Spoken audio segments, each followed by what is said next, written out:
Hi, everybody. I'm Suze Orman, and what you are about to see are interviews with women who have survived abusive relationships. They are intimate, they are personal, and they are life-transforming. Watch and learn.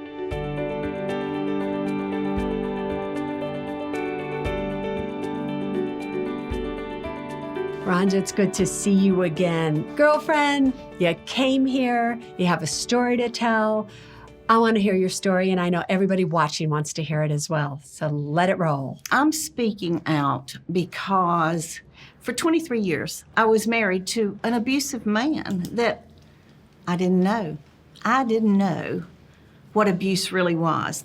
When we were first married, my husband was physically and mentally, emotionally, sexually abusive. I got the bruises.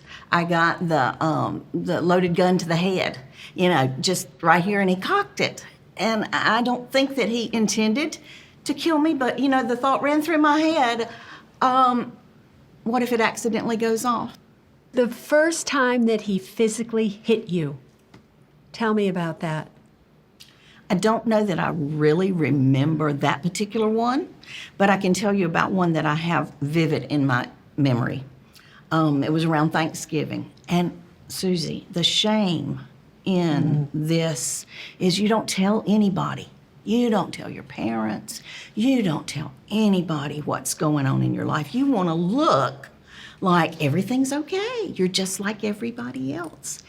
And so this particular evening, he was drinking, he came in, and he beat me up. I remember falling in the hallway from where he hit me with his fist, and I had a black eye. And we were supposed to be going to a big Thanksgiving dinner at my mother's.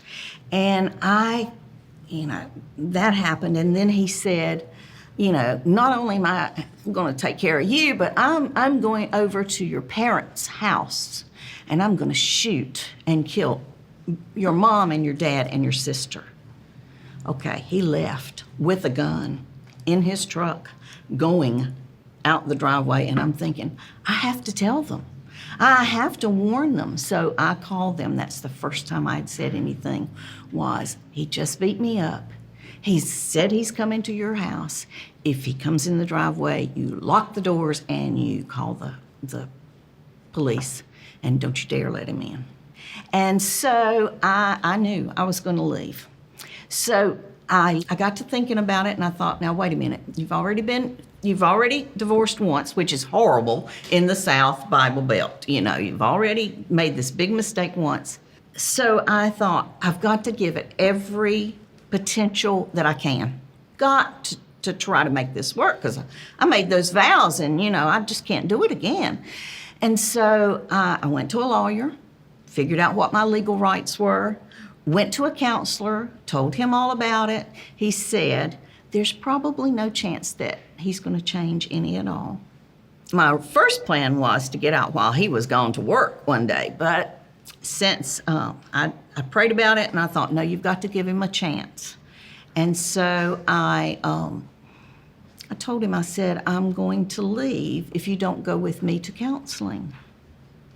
And he said, I'm going to no expletive counselor. And I said, okay. I still remember the clothing that I reached in the closet and got and started out the hallway. I remember exactly what it was that I took with me. And he said, where do you think you're going? I said, I told you, if you were not going to counseling, I was going to leave, and I'm leaving. And he said, okay, I'll go to counseling. So we went to counseling, and he promised that he would quit drinking and that he would quit hitting me. And he never did again, that I know of. He never drank again, and he never hit me again. What I didn't know then that I know now is that there's a lot more to abuse than just drinking and beating. How did that manifest? What did he do? Sexual abuse, which in a marriage you don't think about that. So he forced himself on you every single day? Pretty much. Pretty much. Maybe not every day, but quite frequently. And when that was happening to you, what were you thinking? What were you feeling? Like, were you just daydreaming somewhere until the time went by? Yes, this won't take very long. I can just endure it, and it will be all over. And then a lot of times, Susie, I would turn over and just cry. Just cry. After it was over, you would After it was just over. cry, and he didn't care. He didn't care. He didn't care. And then, obviously, if there's sexual abuse, there has to be verbal abuse. Oh, yeah. Oh, yes. You know, this didn't happen every day. He wasn't a Dr. Jekyll and Mr. Hyde. Every day he wasn't bad, because there were some good times. You couldn't stay that long if there weren't some good times. And how long did you stay? 23 years. We were married 23 years. Why did you stay so long? Because of my daughter, for one thing. You know, it's the thing of having a family, both mother and father. So And did the daughter love her daddy? oh yeah, oh yeah. Oh, so that's why you stayed. Yeah. You know what's so fascinating, Rhonda? It is amazing what women will do to protect their daughters, or thinking that they're protecting their Thinking daughters. is the key. Because is it true that if you talk to your daughter to this day, which I'm sure you do, that she saw the abuse? She is still somewhat, I would say, in denial. She doesn't want to hear that kind of thing. She doesn't want to hear about her father. And I mean, I can respect that. I mean, I still loved him. How is that possible? I don't get it.